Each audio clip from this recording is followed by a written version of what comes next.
आज दिनांक 2 फरवरी 2024 को माननीय सुप्रीम कोर्ट में बीएड अभ्यर्थियों की एलिजिबिलिटी से संबंधित 11 अगस्त 2023 को ऑनरेबल जस्टिस श्री अनिरुद्ध बोस और ऑनरेबल जस्टिस श्री सुधांशु धूलिया जी के द्वारा जो जजमेंट दिया गया, अपहेल्ड करते हुए ऑनरेबल जोधपुर हाईकोर्ट के डिसीजन को और 28 जून 2018 के गजट नोटिफिकेशन को क्वेश्चन करते हुए बीएड अभ्यर्थियों को प्राथमिक के लिए अपात्र घोषित किया गया। उस जजमेंट के क्लेरिफिकेशन को लेकर के स्टेट ऑफ मध्य प्रदेश के द्वारा ऑनरेबल सुप्रीम कोर्ट में एक एप्लीकेशन दायर की गई थी। साथ ही साथ मध्य प्रदेश हाईकोर्ट में बीएड अभ्यर्थी के एमपी वर्ग 3 जो कि ऑलरेडी भर्ती कंप्लीट हो चुकी है, उसमें एलिजिबिलिटी मैटर को ट्रांसफर कराना चाह रही थी ऑनरेबल मध्य प्रदेश हाईकोर्ट से Madhya Pradesh honourable supreme court में। उस मामले को आज लिस्ट किया गया था और मामले की सुनवाई हुई है क्लेरिफिकेशन एप्लीकेशन पर। ध्यान दीजिएगा, क्लेरिफिकेशन एप्लीकेशन पर आज मामले की सुनवाई हुई है, जिसमें ऑनरेबल जस्टिस श्री अनिरुद्ध बोस जी की बेंच में ये मामले को लिस्ट किया गया था, जिसमें उन्होंने एक बहुत ही महत्वपूर्ण लाइन बोली है। उनके लाइन को मैं कोट कर रहा हूं, possibly the judgment is silent on the point in case where appointment has been given. इसका मतलब ये हो गया कि संभवतः ऑनरेबल जस्टिस अनिरुद्ध बोस जी कह रहे हैं संभवतः यह जो जजमेंट है, यानी 11 अगस्त का जो जजमेंट है, वह उस बिंदु पर साइलेंट है जहां पर ऑलरेडी भर्तियां कंप्लीट हो चुकी हैं। अब इसका मतलब क्या हुआ? इसका मतलब ये हो गया कि पूरा जो लड़ाई है वो प्रोस्पेक्टिव और रेट्रोस्पेक्टिव को लेकर के है। प्रोस्पेक्टिव का मतलब क्या होता है? प्रोस्पेक्टिव का मतलब होता है जिस दिन डिसीजन दिया गया उस दिन के आगे से डिसीजन को लागू किया जाएगा, और रेट्रोस्पेक्टिव का मतलब क्या होता है? जिस दिन डिसीजन दिया गया उससे पहले भी भर्तियों पर यह लागू होगा। तो कहीं ना कहीं प्रोस्पेक्टिव और रेट्रोस्पेक्टिव को लेकर के जो अब तक घमासान मचा हुआ था, उस पर ऑनरेबल जस्टिस अनिरुद्ध बोस जी ने प्रोस्पेक्टिव एक तरीके से हिंट दिया है कि ये डिसीजन प्रोस्पेक्टिव हो सकता है। और उन्होंने जो लाइन बोली है उसका सीधे सा मतलब ये है कि जो भी एडवर्टीजमेंट एक तरीके से डिसीजन से पहले आ चुके हैं उसके संबंध में ये जो जजमेंट है वो साइलेंट है। अब यहाँ पर क्या ये समझा जाए कि मध्य प्रदेश बीएड अभ्यर्थी पूरी तरीके से सेफ हो चुके हैं, छत्तीसगढ़ में पूरे तरीके से सेफ हो चुके हैं, तो फिर उस कंडीशन में पटना हाईकोर्ट के द्वारा और उत्तराखंड हाईकोर्ट के द्वारा जो ऑलरेडी भर्तियाँ छठे चरण की बिहार में हो चुकी थी उनको कैसे बाहर कर दिया गया? देखिए, पूरे मामले को ध्यान से समझिएगा। नमस्कार दोस्तों, मेरा नाम है नीरज, आप देख रहे हैं कैरियर बिट यूट्यूब चैनल। अगर आप इस चैनल पर पहली बार विजिट कर रहे हैं तो इसको सब्सक्राइब करते हुए बेल आइकन को प्रेस करना ना भूलें। आज का जो कोर्ट का रुख था, अभी तक किसी भी मामले को लेकर के जब सुप्रीम कोर्ट में बीएड और डीएलएड की एलिजिबिलिटी का मामला जाता था 11 अगस्त के जजमेंट के बाद से, तो वो मामला एक तरफा दिखता था। हमेशा डीएलएड की तरफ कहीं ना कहीं मामला हमेशा एक तरफ झुका हुआ दिख रहा था। लेकिन आज जो मैटर हुआ है वो निश्चित तौर पर बीएड के लिए एक पॉजिटिव आगे के लिए इम्पैक्ट हो सकता है। अब ये पॉजिटिव इम्पैक्ट क्या उनको जीत दिलाएगी, ये तो खैर भविष्य में ही पता चलेगा, क्योंकि आज जो हुआ है वो ऑनरेबल जस्टिस अनिरुद्ध बोस जी ने साफ कहा है कि जो ऑर्थर है इसके, ऑनरेबल जस्टिस सुधांशु धूलिया जी, उनकी बेंच में इस मामले को शिफ्ट किया जाए। मामला क्या था? जैसे कि उन्होंने ये कहा कि वो ऑर्थर नहीं है इस जजमेंट के, 11 अगस्त का जो जजमेंट दिया गया वो ऑर्थर नहीं है, बल्कि ऑनरेबल जस्टिस सुधांशु धूलिया जी ने इस ऑर्डर को लिखा है। वहीं बेहतर तरीके से इस मैटर को समझा सकते हैं कि ये फैसला कब से लागू होगा।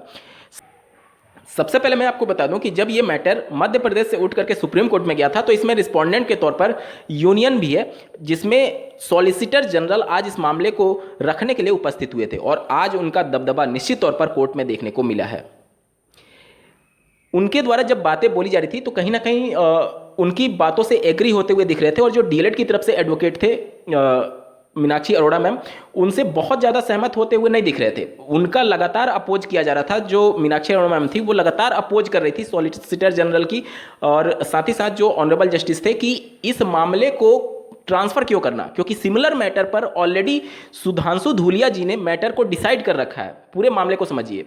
सबसे पहले जो सॉलिसिटर जनरल हैं उन्होंने ये कहा कि हम पार्टी नहीं थे जब ये मामला सुप्रीम कोर्ट में डिसाइड किया गया।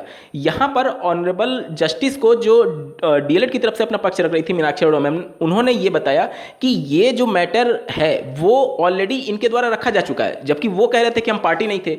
यहाँ पर मीनाक्षी अरोड़ा मैम ने ये बताया कि सुप्रीम कोर्ट ने कोर्ट को ये बताया कि जब ये मामला 2022 में चल रहा था, अक्टूबर की बात है, तब सुप्रीम कोर्ट ने सभी राज्यों को, सभी पार्टीज को इन्वाइट किया था कि आप आप करके अपना पक्ष रख सकते हैं। उसी के अंतर्गत वेस्ट बंगाल, बिहार, उत्तर प्रदेश और मध्य प्रदेश के भी कैंडिडेट आईए दाखिल करके उपस्थित हुए थे। सभी राज्यों के सभी एजुकेशन बोर्ड्स को, सभी गवर्नमेंट को इन्वाइट किया गया था ऑनरेबल सुप्रीम कोर्ट के माध्यम से कि आप आकर के अपना पक्ष रख सकते हैं। और इसी के अंतर्गत मध्य प्रदेश से कैंडिडेट, जो बीएड कैंडिडेट है, वो आईए दाखिल करके उपस्थित होते हैं। जिस बात को लेकर के मध्य प्रदेश हाईकोर्ट को जब पता चलता है तो वह इसके बारे में जस्टिफिकेशन देने के लिए बोलते हैं बीएड के एडवोकेट को। ये सभी बातें आपको पहले से पता होंगी, जो कि मध्य प्रदेश हाईकोर्ट में हो चुका है। अब यहां पर जो मध्य प्रदेश स्टेट है, उनका स्टैंड क्लियर है कि हम अपना पक्ष नहीं रखे थे देवेश शर्मा जी की याचिका में, इस वजह से इस पूरे मामले को हम अपना पक्ष रखना चाहते हैं, इस वजह से मैटर को सुना जाए।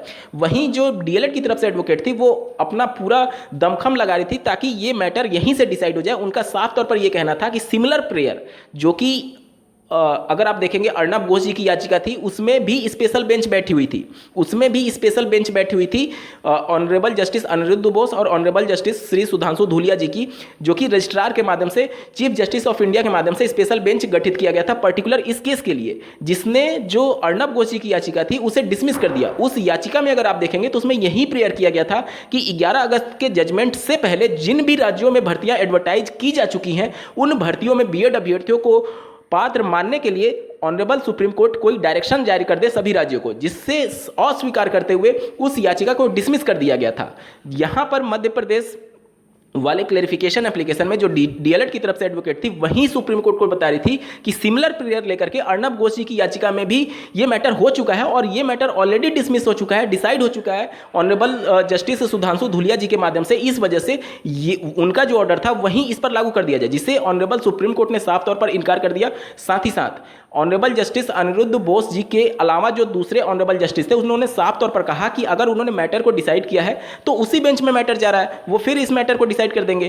तो पूरे तरीके से आप देखेंगे तो डीएलएड की तरफ से पूरा ये दमखम लगाया गया था कि ये पूरा मामला आज ही डिसाइड हो जाए और ये केस खारिज हो जाए। अब आपके मन में प्रश्न आएगा कि भविष्य में जाकर के क्या हो सकता है। देखिए, यहाँ पर ऑनरेबल सुप्रीम कोर्ट को जब डीएलएड के एडवोकेट ने ये बताया कि ये मामला हाईकोर्ट में ऑलरेडी पेंडिंग है और हाईकोर्ट में ये अपना पक्ष रखना ही नहीं चाहते थे, वहाँ से भाग रहे हैं, सुप्रीम कोर्ट में आ रहे हैं, तो यहाँ पर फिर ये मैटर उठा कि 8 फरवरी को ये मामला लगा हुआ है हाईकोर्ट में सुनने के लिए।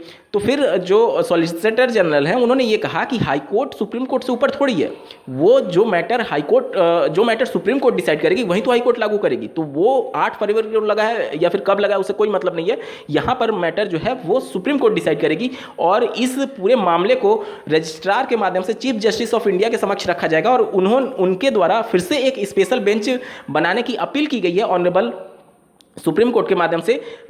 अब ये मोस्ट प्रोबेबल है कि फिर से एक बार सुधांशु धूलिया जी और ऑनरेबल जस्टिस अनिरुद्ध बोस जी की बेंच में ये मामले को लिस्ट किया जाएगा और वो डिसाइड करेंगे कि पुरानी भर्तियों में किस प्रकार से इस डिसीजन को लागू करना है अथवा नहीं करना है। यहाँ पर देखिए 2 चीज़ें हैं। एक तो ऐसी कि पुरानी भर्तियाँ जो कि उत्तर प्रदेश की 69,000 शिक्षक भर्ती है और केवीएस पीआरटी 2018 की भर्ती है, जो कि किसी भी सब्जेक्ट टू आउटकम नहीं हुई थी। अब अन्य भर्तियों को अगर आप देखेंगे, जैसे कि पटना हाईकोर्ट ने डिसीजन दिया 6ठे चरण से बीएड को बाहर करने के लिए, मध्य प्रदेश वाला मामला देख लीजिए, छत्तीसगढ़ वाला मामला देख लीजिए, तो ये सभी भर्तियां हाईकोर्ट में पेंडिंग रहते हुए गई हैं और हाईकोर्ट में पेंडिंग रहते हुए जितनी भी भर्तियां थी सुप्रीम कोर्ट ने अपने अधीन ले लिया था। तो ये सब कुछ चीज़ों पर चर्चा ही नहीं हुआ। ये सभी चीज़ों पर चर्चा इस वजह से नहीं हुआ क्योंकि ऑनरेबल जस्टिस जो थे वो साफ तौर पर उनका स्टैंड क्लियर था कि जो ऑर्थर हैं वो ऑनरेबल जस्टिस अनिरुद्ध बोस नहीं बल्कि ऑनरेबल जस्टिस सुधांशु धूलिया जी हैं, जिसकी वजह से वहीं अच्छे से डिफाइन कर पाएंगे कि ये रेट्रोस्पेक्टिव नेचर का होगा या फिर प्रोस्पेक्टिव नेचर का होगा। लेकिन उन्होंने जो लाइन बोली है, possibly the decision is silent on the point that appointment has been already done, तो इसका मतलब ये हुआ कि वह ये कहना चाह रहे थे कि संभवतः ये डिसीजन जो है वो ऑलरेडी कंप्लीट हो चुकी भर्तियों पर साइलेंट है। अब ऑलरेडी कंप्लीट होना और सब्जेक्ट टू आउटकम होना दोनों में अंतर है। ऑलरेडी कंप्लीट का मतलब जैसे 69,000 शिक्षक भर्ती ऑलरेडी कंप्लीट मानी जाएगी, केवीएस पीआरटी 2018 ऑलरेडी कंप्लीट मानी जाएगी क्योंकि वो भर्तियां जो है किसी भी सब्जेक्ट टू आउटकम नहीं थी, ना तो हाईकोर्ट में ना तो सुप्रीम कोर्ट में। लेकिन मध्य प्रदेश की भर्ती ले लीजिए, छत्तीसगढ़ की भर्ती ले लीजिए, पटना के हाईकोर्ट में जो 6ठे चरण की भर्ती थी वो भर्ती ले लीजिए, वो सब कुछ सब्जेक्ट टू आउटकम थी, तो वो कंप्लीट नहीं मानी जाएगी। क्यों नहीं मानी जाएगी? क्योंकि वो सब्जेक्ट टू आउटकम थी, क्योंकि सुप्रीम कोर्ट या फिर हाई कोर्ट के डिसीजन पर वो भर्ती रिलाई कर रही थी। वो भर्ती भले ही सरकार की तरफ से या फिर एजुकेशन बोर्ड की तरफ से कंप्लीट कर दिया हो गया हो, लेकिन हाई कोर्ट ने अभी तक अंतिम डिसीजन नहीं दिया था, तो वो भर्ती और ऑलरेडी कंप्लीट भर्ती में अंतर है। अब ये सभी मैटर पर चर्चा ही नहीं हुआ। चर्चा इसलिए नहीं हुआ क्योंकि ऑनरेबल जस्टिस ने साफ तौर पर मना कर दिया कि ऑर्थर दूसरे हैं, इस वजह से उनके अप्रोप्रिएट बेंच में मैटर को सुना जाएगा। तो अब ये जो मामला है मोस्ट प्रोबेबल है कि अगले वीक में मामला लिस्ट किया जाएगा और निश्चित तौर पर ये सभी कैंडिडेट के लिए, जो भी ऑलरेडी शिक्षक भर्ती में सम्मिलित हुए हैं, बीएड कैंडिडेट और डीएलएड कैंडिडेट, दोनों के लिए बहुत ज़्यादा महत्वपूर्ण हो चुका है। उम्मीद करता हूँ आपके डाउट क्लियर हुए होंगे। इस वीडियो को देखने के लिए आपका बहुत बहुत धन्यवाद। भगवान करे आपका दिन शुभ हो।